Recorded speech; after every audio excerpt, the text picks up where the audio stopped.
everybody, and welcome back to the Tamaracade for this very special video. This is my 1000 subscriber special. I can't believe I've got 1000 subscribers. That's insane, I can't believe that. And not only that, I've also topped 10,000 views on this channel, which is amazing. I can't believe people like my stuff enough to watch it 10,000 times. Unless it's just one person watching everything 10,000 times and they're just completely obsessed. But anyway, this is a Q&A, so I asked everybody on Twitter if they had any questions to submit, and I got a bunch of them. So yeah, let's get on with it and start answering those questions. So the first few questions here are from Connor's Retro Omnibus, and the first question he asks is... Question: what do you do outside of videos and retro game stuff? Do you do for a living, and what other hobbies do you have? So I currently work as a molecular biologist, and I work in DNA sequencing. So I've been doing that for a few years, since I finished doing my PhD, which I did at Bangor University. So yeah, I'm doing that now. Other things that I like to do, I'm really into music, especially like heavy metal and rock music, and I play guitar. As you may have seen at some point, the guitar in the background. I might just grab it in a second and just show you. And yeah, I've played in a couple of bands over the years, and I'd quite like to play in another one at some point. Problem is that playing in a band is quite a time commitment, because you've got to have a lot of time for practices and do gigs and stuff. So it's just kind of hard fitting it around life, especially when you've got like job and like the YouTube channel. But I would really like to, if possible. Just because it's just so much fun just being on stage and just playing a gig. It's one of the best feelings ever, to be honest. So I'll just show you here. So this is my Schecter Hellraiser V8. It's an 8-string guitar by Schecter. This is a very rare model. There's only about 50 of these in the world. So this is like my guitar baby. Yeah. I got this in 2012 just to like celebrate doing my finishing the first year of my PhD, so I thought I'd treat myself to one of these, and it just goes like boom. Yeah, so I've got this tuned to drop E. So basically I get the range of a standard guitar and a standard bass. So that's pretty cool. And the second question. Question: Daddy or chips? So if you're not sure what that's referring to, that's referring to an old TV advert in Britain for a brand of McCain's oven chips. So it's not some weird like sexual thing where he's asking me to call him daddy or anything like that, so don't worry. To be honest, I think oven chips are pretty horrible. I really don't like them. I'm generally not a big fan of potato in general, but I like chips from a chippy or something like that. But no, oven chips, no thanks. So, but I don't really want to say daddy, simply because it just got weird connotations to it when you say it as an adult, doesn't it? You know. But yeah, I'd prefer my dad to oven chips. I suppose. And his third question. Question: what is your video creation process? What cameras, capture cards do you use, and which software do you edit in? How long does a video take you to make from start to finish on average? So it's quite a big one, this. So just to start off, I have a Elgato HD60S, which I use to capture footage from like my old consoles and stuff like that. I use OBS software to capture things, and then when I've done, I like edit with Magic's Movie Studio 15 Platinum. So I don't use anything that's like other than the capture card. A lot of stuff that I use isn't really high end at the moment. So I've got I use quite a basic camcorder to do the video on. I've got a blue Snowball microphone for the audio. Yeah, and then to edit on, I've got this budget laptop from 3 years ago. So it's alright, you know, all things considering, but it does really crap itself when I want to, like, when it comes to rendering things, so I tend to have to render videos in like 2-minute chunks and then do another final render at the end where I put everything together, because otherwise it just like craps itself and doesn't do anything. So as for the process, I suppose taking like my reviews, because they're the ones that take the longest, so usually it's just I look at my shelves on my collection, see if I've got anything that looks a bit interesting, or I'm just going through and see if there's something that looks interesting that I would want to play and that might look like it could be a video. So when I play it, I record it. It's a good thing as well to take notes as you're going, so you don't sort of forget anything that you want to bring up in the video, because you don't want to have the video out at the end and be like, oh, I forgot to mention this level that's got this really cool thing about it, or whatever. So I do that, and then so once I've done that, then I take all my notes. I go on and like do some more research around the game, like on its history, if there's anything interesting worth bringing up, and also I like to look a lot into like old magazines from the day, because I like to just see what people thought of a game at the time when it came out as well, to put it into some kind of context, and see if I agree with what people were saying at the time, because sometimes something comes out just because it's got something a bit novel to it, so people are like, oh, it's amazing, but then like a little later on it's like, oh, actually it's a bit rubbish, or the other way around even, or maybe opinions stayed the same over the years. It's good to just see that, it's just a bit interesting, so I like that.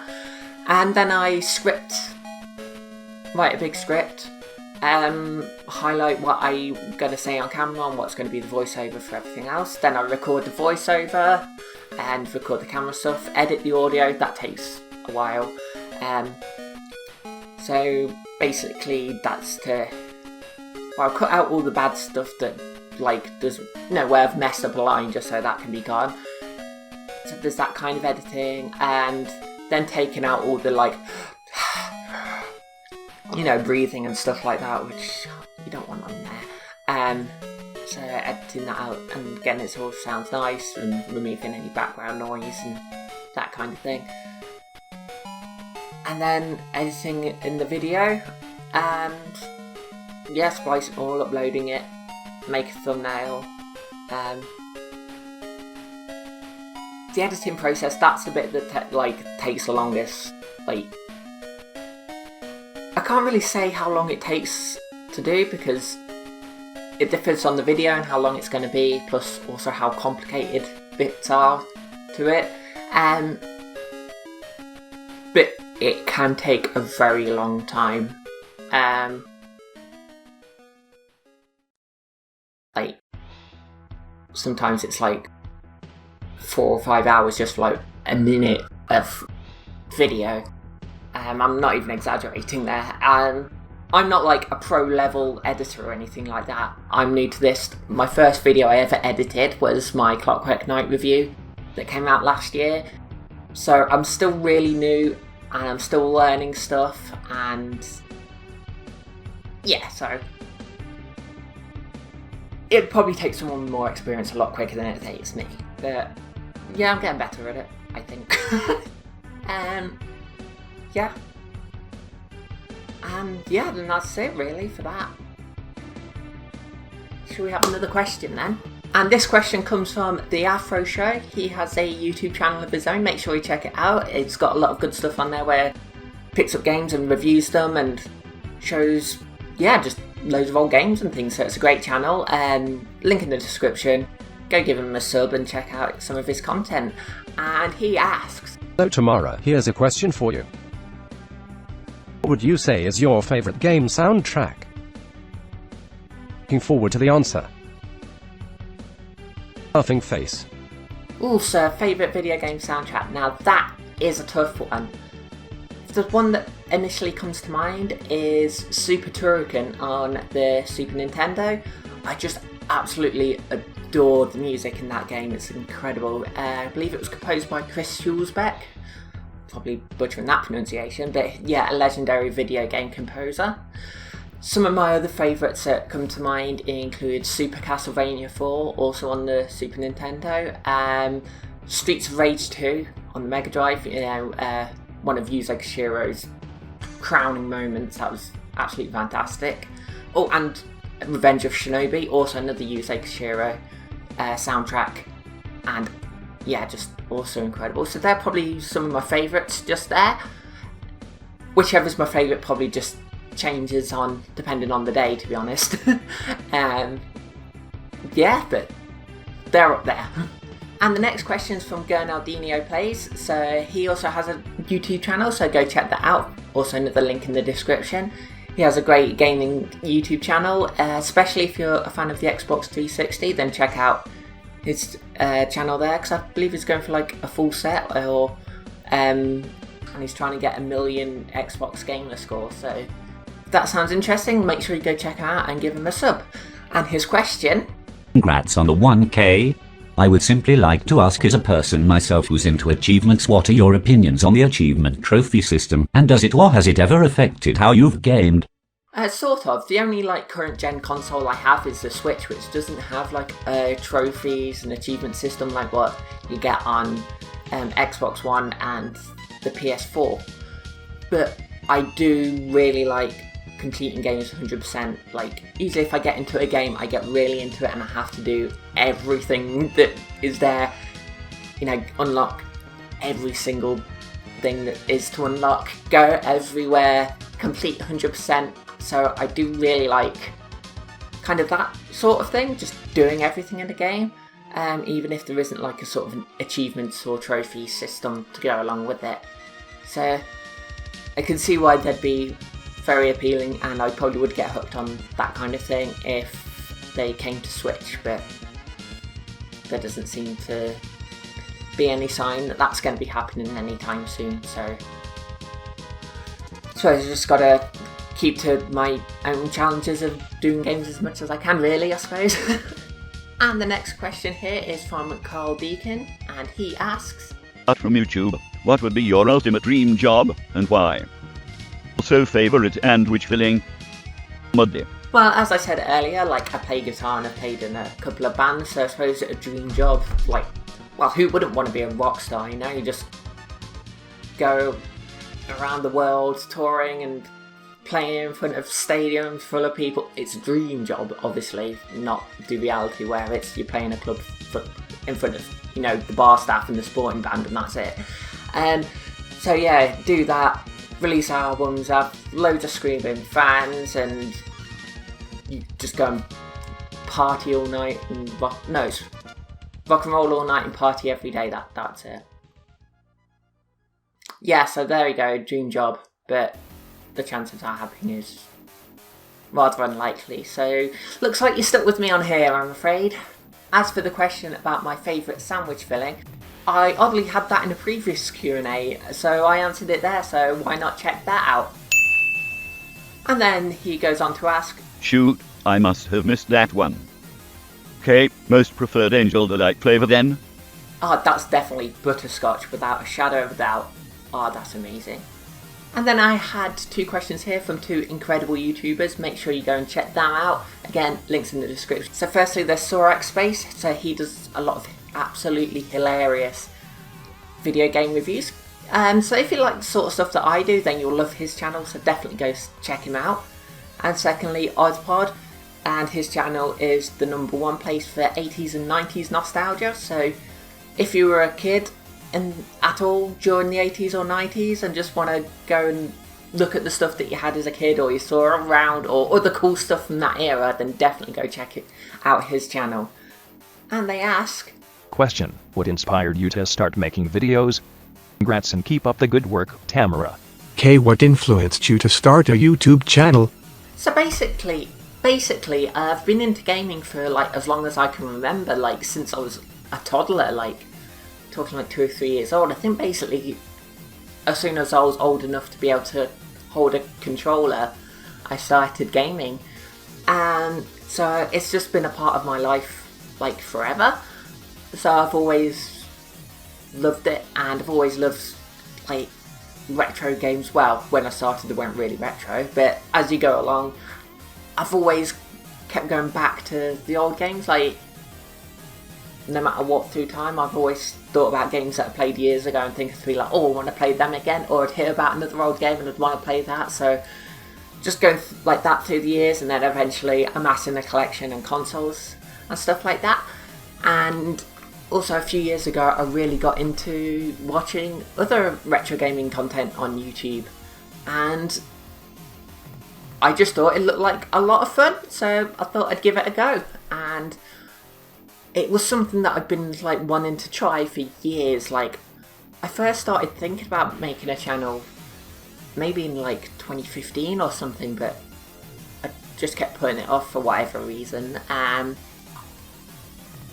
then eventually got round to it, and yeah, it's been great so far. I've absolutely loved it.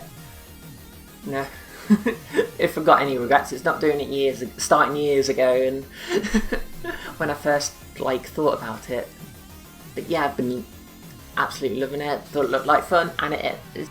And also from the Oddpod channel, Murray here asks, Vous êtes au live in any cartoon world? Which cartoon do you choose? Cartoon world. I think I'd have to go with Pokemon, because then I could have my own real life Slowbro. Like, look at that cute. I'm just going with cuddles. Yeah. So I think that's what I'd go for. And the next question, asked by Mr. Wolfwood, is... The most frustrated you've ever gotten with a game? The still on for playing every Doom ever? So the most frustrated I've ever got a game, well, that'd be for this. Bug for the Sega Saturn. I'm currently working on a review video for this game, and oh my god, this is one of the most tedious games I've ever experienced. I don't want to like say too much because I want to leave a lot of that for the review video, but it is absolutely infuriating. There's just like no other word for it. It's like it's like they started off with an idea that like was quite good, but then just decided to make it as not fun as possible. And yeah, I just got so frustrated. I think as well, like normally if I get really start getting like frustrated at a game where it stops being fun, then I can just like turn it off and play something else. Whereas when I'm doing it for like a video, I've just got to keep on playing because I need to get, you know, the footage, and I need to get a feel for as much of the game as possible to be able to do a good, you know, good review on it. And I would not recommend this game to anybody. But yeah, there'll be more of that in the upcoming video. And as for every Doom ever, yeah, that would still be an interesting idea. I still need to get quite a few of the versions though, so that might be a little while off yet, but that could be fun. And the next question is from Eddie. How do you geek over beyond the world of gaming? So as I've already said, like when it comes to things outside, so like I'm really into like metal music, and I'm also really into like the history of the bands and band members and like the albums and everything that goes on. Yeah, but like behind the scenes, what's happening. So I'm like really into all that kind of stuff. So that's probably the outside of gaming the biggest thing that I like geek over. What else? I play a bit of the Yu-Gi-Oh! Trading card game, not competitively or anything, just sort of casually. Yeah, I just have like fun with it. Not going to like big tournaments or anything, so I'll just get annihilated. And the next question here is from Nurka. Where and how do you buy and expand your retro console or game library?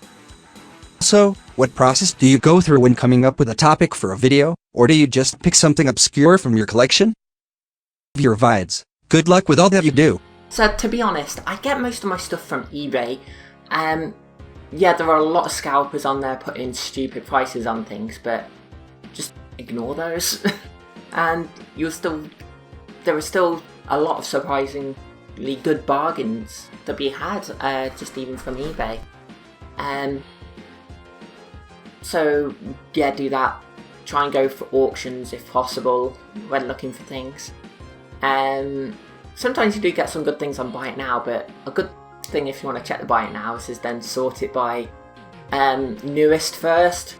So then, because if someone does put something up for a Buy It Now price that's like insanely good, it'll probably get snapped up pretty quick. So you really want to get on that. So I also get a lot of stuff going to expos, like the Play Expo, because there's always so many stalls there just filled up with so many great things that I just have to like grab a load of it and take it with me. There's also CEX, which is like a chain of second-hand like electronics and entertainment shop sort of thing. Their prices seem to be quite erratic. Like, you'll go there and you'll see things and they'll either be like insanely good bargains or stupidly expensive. They do seem to have calmed down a bit fairly recently, but you can still get some good deals there. I used to use Gumtree a lot, but pretty much all the retro gaming stuff, at least in my area, is more or less completely dried up, and it's very rare to see anything on there these days, but I have had some good stuff from there in the past. There also used to be a couple of retro game shops near me, but sadly they've gone now, so if I'm like out and about in town, CX is like the best I've got, really. And as for coming up with a topic, sort of as I said a bit earlier, I just sort of usually like look through my collection and just find something that I think is interesting, or a lot of stuff that I've already got like in my mind that I think, oh, that is interesting, I need to cover that at some point. Yeah, so I've already got quite a few things that I do want to get to and show on the channel. So that, or also like with the Violence Fight review, I did that just because yeah, that's a game with a ridiculous name and I just found the name funny. First played that game, it was a few years ago. I had a quick go and like a handheld emulation device, I can't remember which one it was, you know, there's been so many of them released now. Yeah, and I just played it on there because I was looking through the list of like main games that were on it, and that was there, and I just thought that's a ridiculous name for that game, I need to play it, and it's just stuck in my mind ever since, so yeah, that's why I covered that one. A rather interesting question here from Dudley of Yesterzine. Would you rather play a 1000 Switch-sized Xbox or an Xbox-sized Switch? I'll do better. Well, I wouldn't be able to play 1,000 consoles like simultaneously, and if I'm like keeping it in my flat, I don't really have enough room for that. But playing a Switch that's the size of an original Xbox, that'd be amazing. It'd be massive. Like the screen on that and like big Joy-Cons that are like that size each. So yeah, I'd go with a Xbox-sized Switch. So Dudley of Yesterzine, he has his own YouTube channel as well, where he like looks through old magazines and things, quite often retro gaming related, and yeah, so links in the description below, so go check him out and drop a little sub. And the next question here is from Retro Faith. What is the best thing about the retro game community? What do you do? What do you do? What is your dream interview or retro hero? Don't have to answer all.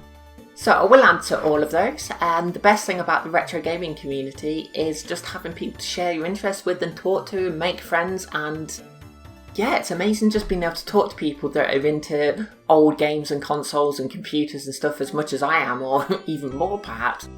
And yeah, and also learn about other areas of retro gaming that I'm not quite as experienced with, because, you know, sort of start with things you're growing up as, and then you might expand from there and there and there, and then someone will mention something, a game that you've never heard of, and then you're like, oh my god, that looks amazing, then you go try it out. It's just amazing, and I've had a really nice welcome into the retro gaming community, and everyone's been really nice. I mean, there's one like twat on Twitter who's just horrible to everyone, but we forget about him. Yeah, so it's been really nice, and it's great to just sort of share the interest with people and make lots of new friends. So I do this just simply because I enjoy it, really. I've always sort of like making things and like seeing or listening or whatever to things that I've created. I just always liked it. even if it's something that I'm not particularly good at, like, you know, like as a kid I was like really into drawing and stuff. I was rubbish, but I enjoyed it and I like making things, so I did it. So yeah, I just do this just for fun, and again, it's like, I just enjoy being a part of the retro gaming community and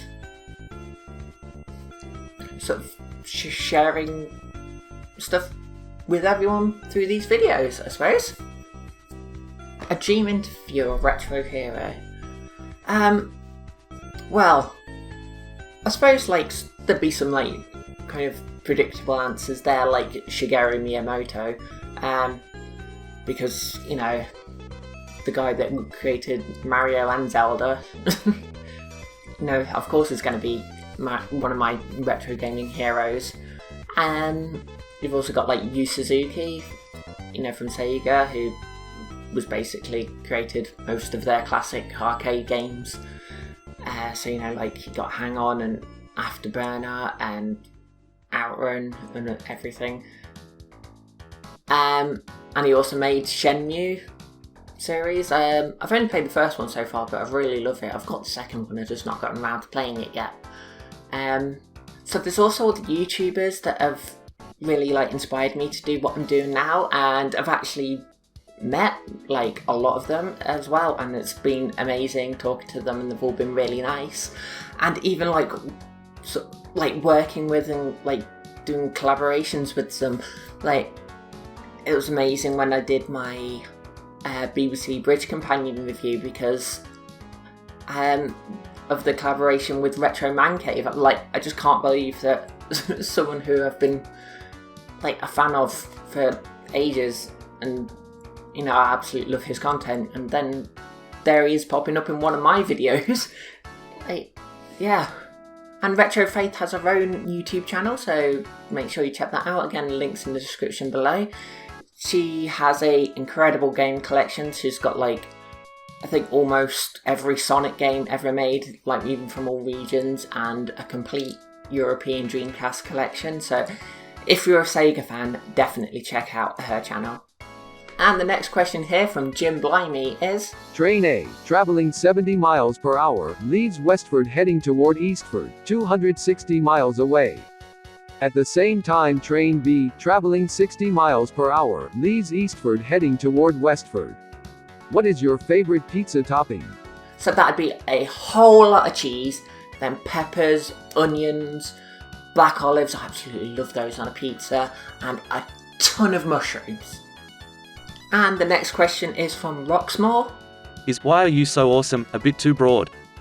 Good question, and it's definitely because I've got one of these. If you get one of these, then you'll be just as awesome as me. And then the magnificently named Lord Arse asks, what tips do you have for the budding YouTuber? Okay, I suppose tips for like new YouTubers. I'll do this tips more for people that have no experience whatsoever in like creating videos or editing or anything like that. One thing would be, don't get bogged down in all the technical stuff. Like, don't look at, you know, all the high-end cameras and microphones and, you know, super powerful PCs that you'll need to like render in 4K or anything. Don't look at all that and think, oh, that's too expensive, I won't ever be able to get into making videos. You don't need that kind of stuff if you just want to get started and make some videos. There are YouTubers out there with tons of subscribers that like record everything just on their smartphone, so you've probably already got something that's good enough for you to get started on. Although I think the main tip is just have fun with it. So yeah, just make the videos that you want to make, and yeah, don't necessarily just like look at what's big and what's popular and try and copy those. Because if you're not enjoying making it, then yeah, it's not going to be, you're not going to have a good time, because it takes a long while to make videos and doing a channel, so there's a lot of time that goes into it. So do what you enjoy. And the thing is, if you do what you enjoy and, you know, you make good content, then you're going to get like views and subs You know, they're going to come because they're going to want to see the content that you're making. One thing that I like to remember with making videos is that every video you make also serves as practice for the next video, because you're always learning and you're always getting new skills, and as you go on you can make like each video more like technically impressive and things, just because you learn how to do things more. And the last question here from Ruben Taito Adol. Favorite company apart from Sega? Thanks. So I don't mean to be all like unoriginal and predictable and everything and boring, but it's going to be Nintendo, because they've just made some of the best consoles and games like ever. Like the NES and the SNES, or Nintendo Entertainment System, Super Nintendo Entertainment System, depending on how you say it. They're two of my most favourite consoles like ever. So many great games on both systems. All of their handhelds have been incredible. I absolutely adore the Switch. Yeah, just amazing. And yeah, the games, you've got the Mario series, Zelda, Metroid, the list goes on. It's just, yeah. So I'm sorry if you think if I sound like some kind of traitor to Sega, but yeah, I love Nintendo as well. I love both. So thank you very much for watching. Please share, like, subscribe, and leave comments down below if you have anything else to say on this, or if you've got other questions that you might want me to answer. Yeah, I've now also got a Patreon, so if you want to go there, and I've got like a few tiers and stuff, and yeah. And as a result, I've got 2 patrons now, so you'll see their names on the end. And I'd like to give a special shout out to Carl Deakin for being a Patreon for the Power Up tier, where I say your name at the end. So, yeah, so there's that. And until next time, bye!